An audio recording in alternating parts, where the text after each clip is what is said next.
ওলের ডাটা আমি কেটে নিয়েছি। আজকে আর ওলের পাতার কোনো রেসিপি আমি করব না।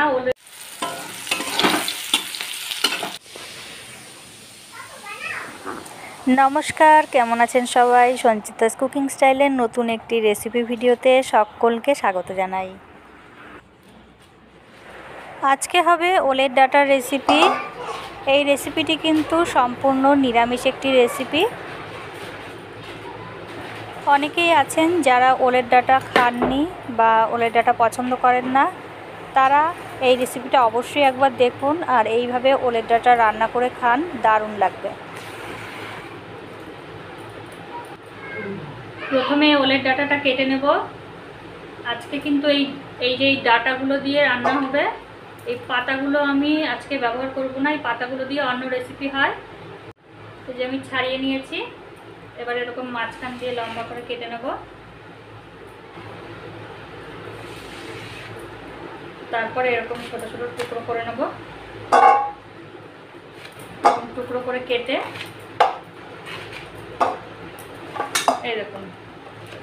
এরকম হবে। বাকিগুলোও এরকমভাবে আমি কাটতে শুরু করব। প্রথমে আঁশটা এরকমভাবে ছাড়িয়ে নেব। এই রান্নাটা খেতে কিন্তু দুর্দান্ত লাগে। নিরামিষ দিনে আমরা যখন ভাবি যে কি রান্না করব, তো এরকম ওলের ডাটার রেসিপি একদিন করে দেখুন, ভীষণ ভালো লাগে খেতে।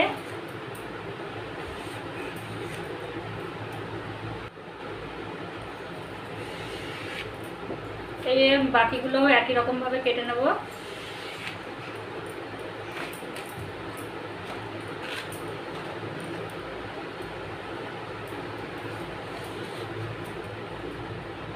সরুগুলো একটু দুভাগ করে দিচ্ছি আর যেগুলো একটু মোটা আছে সেগুলো 4 ভাগ করছি।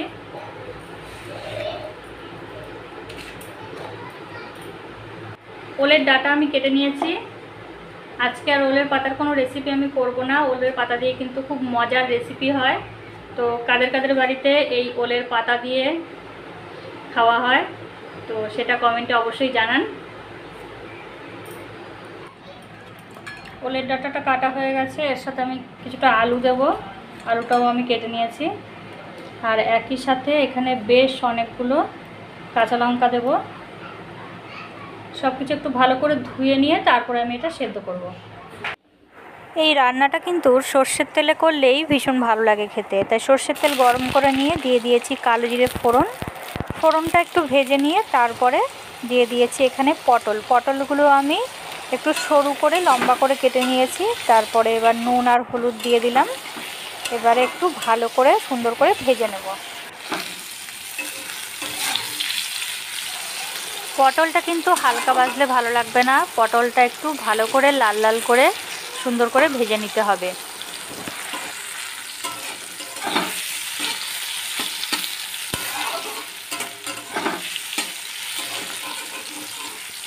পটলটা কিন্তু খুব ভালো করে আমি ভেজে নিয়েছি। আর এদিকে কিন্তু আমি আলু আর যে ওলের ডাঁটাটা কেটে রেখেছিলাম সেটাও খুব ভালোভাবে আমি সেদ্ধ করে নিয়েছি।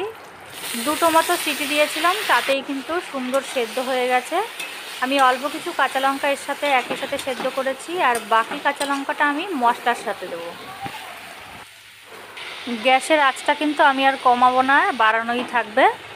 এবারে আমি এদিকে একটা মশলা করে নিয়েছি। এখানে আছে কাঁচা লঙ্কা আর সর্ষে একসাথে আমি বেটে নিয়েছি একটু সামান্য নুন দিয়ে।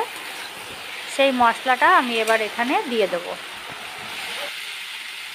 পটলটাও সুন্দর ভাজা হয়ে গেছে, একই সাথে সেদ্ধও হয়ে গেছে। আর এদিকে কিন্তু আলু আর ওলের ডাঁটাটাও সেদ্ধ হয়ে গেছে, তাই খুব বেশি আর সেদ্ধ করার প্রয়োজন নেই। তাই চড়া জালেই আমরা এবার রান্নাটা করব। শুধু মশলার সাথে একটু কষিয়ে নেওয়ার পালা। যেহেতু এর মধ্যে হালকা জল জলে ভাব আছে, তাই মশলাটা পুড়ে যাওয়ার কিন্তু সেরকম কোনো সম্ভাবনা নেই। যদি আপনাদের মনে হয় যে সর্ষে বাটাটা পুড়ে যাচ্ছে, তো সেক্ষেত্রে আঁচটা একটু কমিয়ে নেবেন। খুব ভালো করে আমি চারদিকটা ভালো করে একটু ছড়িয়ে দিয়েছি। এবার একটা পিঠ একটু হয়ে গেলে তারপরে উল্টে দেব। আর দিয়ে দিচ্ছি এখানে কিছুটা পরিমাণে নুন। একটু নুন কম ছিল।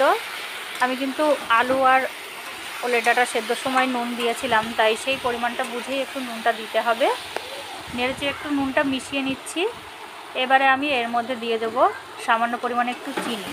এই ধরনের রান্নায় অবশ্যই একটু চিনি ব্যবহার করবেন, তাতে স্বাদটা ভালো হয়। এই দেখুন রান্নাটা কিন্তু প্রায় হয়ে এসেছে, বেশ একটু সুন্দর ভাজা ভাজা হয়েছে, রঙটাও কিন্তু আগের থেকে অনেকটাই পরিবর্তন হয়েছে আর দেখতেও ভীষণ ভালো লাগছে। এই রকম একটা কিন্তু পদ যদি থাকে নিরামিষ দিনে, তাহলে কিন্তু আমি হলপ করে বলতে পারি যে আপনি এই একটা পদ দিয়েই সমস্ত ভাতটা খেয়ে উঠবেন। রেসিপিটা যদি ভালো লাগে বন্ধুরা, তাহলে চ্যানেলটা অবশ্যই সাবস্ক্রাইব করুন, লাইক করুন, কমেন্ট করুন আর অবশ্যই শেয়ার করুন।